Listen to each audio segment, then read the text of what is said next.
ये कहना कि वहां पे ये था, अमेरिका ने, देखिए कोई किसी का फायदा नहीं उठाता। अगर मैं थोड़ा सा भी इल्म रखता हूँ, थोड़ा सा भी शऊर रखता हूँ, कोई मेरा फायदा नहीं उठा सकता। हाँ, मैं अगर बिल्कुल ही बेवकूफ हूँ, मेरे में बिल्कुल ही अगर अकल नहीं है, तो फिर तो कोई फायदा उठा सकता है। कोई किसी का फायदा नहीं उठा, मैं ये मान के चलता हूँ। दूसरी ये चीज असर की जो आपने बात करी थी ना कि हिजबुल मुजाहिदीन और लश्कर तैयबा जो एग्जिस्ट करते हैं, हमें यह सोचना पड़ेगा क्यों एग्जिस्ट करते हैं। ठीक है, तो वो कुछ भी कोई भी रीजन हो उनका एग्जिस्ट करने का, वो जन्नत जाना चाहते हो मरने के बाद, या फिर वो कश्मीर को सो कॉल्ड आजादी दिलवाना चाहते हो, उनका जो भी मकसद हो, ठीक है, कोई भी मकसद आप हथियार से हल अगर करना चाहेंगे तो फिर जैसा ब्रिगेडियर साहब ने बोला था 100 साल नहीं 1000 साल चलेगा मामला। राइट। जियाउल हक ने बोला था डेथ बाय 1000 कट्स। अब एक छोटी सी बात मैं बता दूं, in the line of fire, Pervez Musharraf साहब की, जनरल साहब की किताब जो है in the line of fire, Pervez Musharraf खुद कहते हैं कि मैं इंडिया के अंदर खुद गया था, spent a night in Kargil. He is himself saying. वो थोड़ा सा कमांडो टाइप के भी थे, वो पिस्टल चिस्टल लेके फोटो भी थी उनकी। तो जनरल साहब ने ये भी बोला। अब क्यों आए मुझे नहीं समझ में आया, क्योंकि अगर ब्रिगेडियर साहब मेरी बात समझते होंगे, अगर प्लान ये था, जैसे जनरल अजीज ने भी बोला था अपने इंटरव्यू में, कि अगर ये प्लान था कि सियाचिन को आइसोलेट करना है, तो सियाचिन को हाईवे 1 अल्फा काट के थोड़ा ना आइसोलेट कर सकते हैं। वो तो श्रीनगर की रोड में लेफ्ट हैंड साइड में आपके यहाँ से Kargil is basically a small town, district Dras है, वहां से गुजरता है, सीधा चले जाए आप पहुंच जाएंगे, कश्मीर वैली पहुंच जाएंगे। तो उसमें तो आप कट ऑफ नहीं कर सकते। अगर आपको कश्मीर के लिए करना था तो आपने लद्दाख में क्यों करा? पर एक इन्वेजन हुआ, 527 brave hearts we lost. Right. तो अब ये जो बात है कि इंटरफियर ना करना, देखिए इंटरफियर पाकिस्तान कहता है कि आपने कभी तस्लीम नहीं करा पाकिस्तान को। कैसे नहीं तस्लीम करा साहब?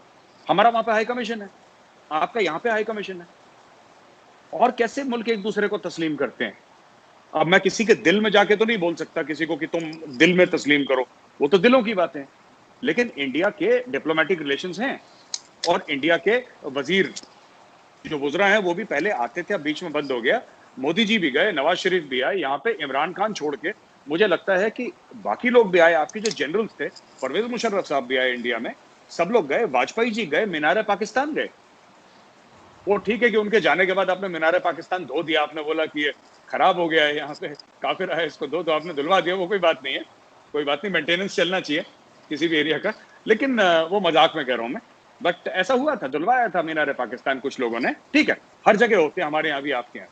मेरा ये कहने का मतलब, तीसरी चीज ये है कि ना, ये बात जो करी कि नमाज पढ़ने की आजादी, तो मैंने आज तक, I am 48 years of age, 48 साल हो गए, मैंने तो नहीं देखा कि कहीं नमाज पढ़ना रुका हूं। लॉकडाउन में मना करा है, पर लॉकडाउन में मंदिर भी बंद है, मस्जिद भी बंद है। मेरे घर में 2 मिनट 3 मिनट की दूरी पे वहां पे हैं, मंदिर भी है, मस्जिद भी है, और सब बंद है अभी। और सरकार ने बोल दिया ना किसी को पूजा करनी है, ना किसी को नमाज पढ़ना है, कोई जरूरत नहीं है। घर में ही भगवान को भी ढूंढो, घर में अल्लाह को ढूंढो, बाहर जाने की कोई जरूरत नहीं है। इंडिया में कर दिया लॉकडाउन तो कर दिया, कहानी खत्म, जिसको बुरा लगे लगे, but it's for everybody. Churches बंद है, गुरुद्वारे बंद है, सब बंद है यहाँ पे। राइट। अब धीरे धीरे खुल रहा है, तो लोग जा रहे हैं इबादत करने के लिए, बट सोशल डिस्टेंसिंग के साथ उनको बोला है। पाकिस्तान में भी कुछ ऐसी करने की कोशिश करी है। एक और चीज, गाय के गोश्त की जहां तक बात है, हमारा कॉन्स्टिट्यूशन प्रोहिबिट करता है, हमारा कॉन्स्टिट्यूशन ऑफ इंडिया प्रोहिबिट करता है, आप इंडिया में नहीं खा सकते, ये हमारा लॉ अलाउ नहीं करता है, तो नहीं खा सकते, एंड ऑफ स्टोरी। जैसे मैं आपको बताता हूं, राइट, कुछ है आपके कॉन्स्टिट्यूशन में चीजें हैं, अब आपका कॉन्स्टिट्यूशन प्रोहिबिट करता है, मैं यहां से छत पे खड़ा होकर चिल्ला लूं, फर्क पड़ने वाला है पाकिस्तान में? आपका कॉन्स्टिट्यूशन ये कहता है कि आप इस्लामिक स्टेट हैं, वो कहता है। आपका कॉन्स्टिट्यूशन ये कहता है कि कोई गैर मुस्लिम आर्मी चीफ नहीं बन सकता, नहीं बन सकता। गैर मुस्लिम आपका प्रधानमंत्री या राष्ट्रपति, सदर या फिर वजीर आजम नहीं बन सकता, नहीं बन सकता। हम इसमें क्या कर लेंगे? वो आपका निजाम है ना, वो आपका निजाम है। राइट। एक और चीज, जिस मुल्क में 80-85%, और हम ये नहीं कह रहे कि हमारी सेक्युलरिज्म परफेक्ट है, हमारी सेक्युलरिज्म भी परफेक्ट नहीं है, अमेरिका की भी परफेक्ट नहीं है, किसी की भी नहीं है, ना इंडिया की डेमोक्रेसी परफेक्ट है। मैं यहां पे ये क्लेम करने नहीं आया हूं, लेकिन आप एक बात जरूर, मैं ब्रिगेडियर साहब से भी रिक्वेस्ट करूंगा, और आरजू आपसे भी मैं दरखास्त करूंगा, आप ये बात जरूर देखिएगा, एक ऐसा मुल्क जिसमें 80 to 85% हिंदूज हैं, 80 to 85% हिंदूज हैं, वो कॉन्स्टिट्यूशनली आज भी सेक्युलर है। और ठीक है, हमारी सेक्युलरिज्म में 10 प्रॉब्लम्स हैं, मैं मना नहीं कर रहा, ऑन रिकॉर्ड बोल रहा हूं। एंड गलत ऐसा नहीं है कि नहीं हुआ है, हुआ है। हम उसको करेक्ट करने की कोशिश करते हैं, कभी फेल हो जाते हैं, कभी पास हो जाते हैं। This is all like brigadier साहब ने बिल्कुल सही बात करी, डेमोक्रेसी हम लोग अभी अभी बने, तो हमें भी ये निजाम समझने का समय लग रहा है, गलतियां कर रहे हैं, लुढ़क रहे हैं। पर हमारे मुल्क में कभी ऐसा नहीं हुआ। और हमारे मुल्क में आप लोग पाकिस्तान में बड़े लोग रोते हैं, साहब करप्शन है, करप्शन है। मैं पाकिस्तानियों से कहता हूं, भाइयों आपने करप्शन देखा कहां है? आपने करप्शन देखा कहां है? आप इंडिया आइए, तब आपको पता लगेगा करप्शन होता क्या है।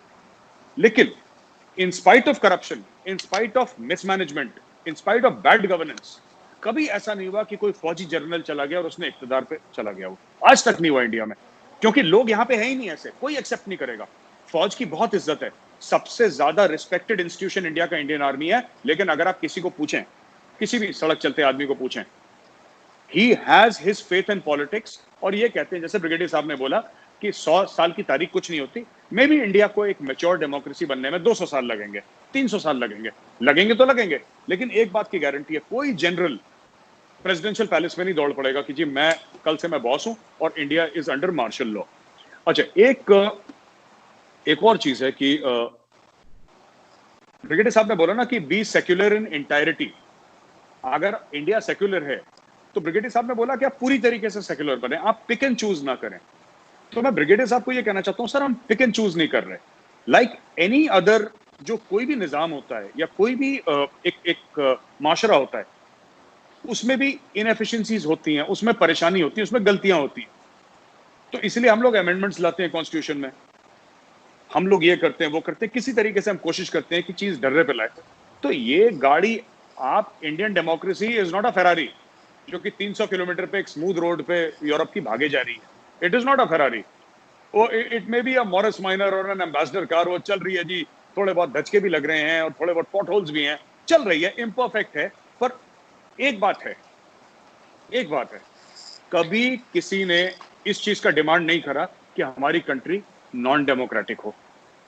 तो जो सेक्युलरिज्म है, 99% ऑफ द हिंदूज, उनका क्या डिमांड है सेक्युलरिज्म का? उनका ये डिमांड नहीं है कि मुसलमानों को हुकूक ना दो, जैसे कि इस्लामिक कंट्रीज में है, बराबर के हुकूक नहीं है, एंड इट्स ओके, नहीं है, नहीं है, ठीक है। सऊदी अरब में नहीं है, ईरान में नहीं है, 57 आपकी कंट्रीज हैं ओआईसी की, उनमें बराबर के हक नहीं। एक आध कोई होगा जिसमें होगा, लेकिन उसमें नहीं है, हक तो नहीं है।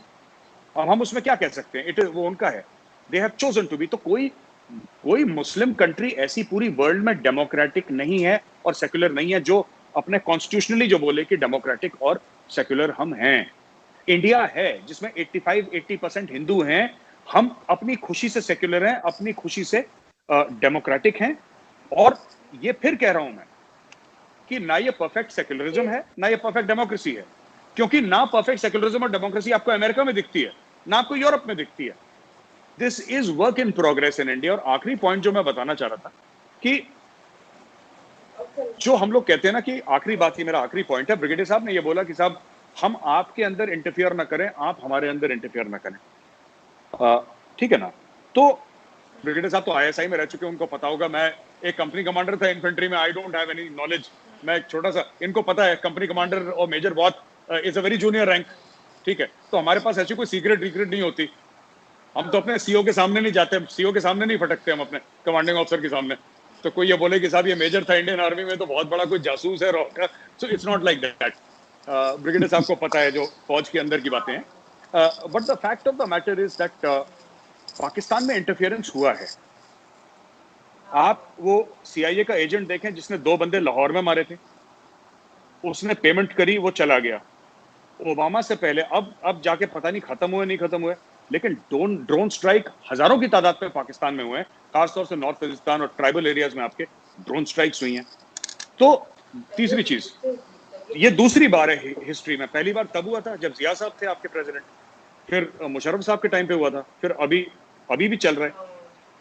ये किसी और कंट्री में जब वॉर होगा, इसमें किसी और कंट्री मतलब अफगानिस्तान, राइट? और सबको पता है पश्तून कभी पकड़ में नहीं आए किसी के, ना सिकंदर के पकड़ में आए, ना वो किसी के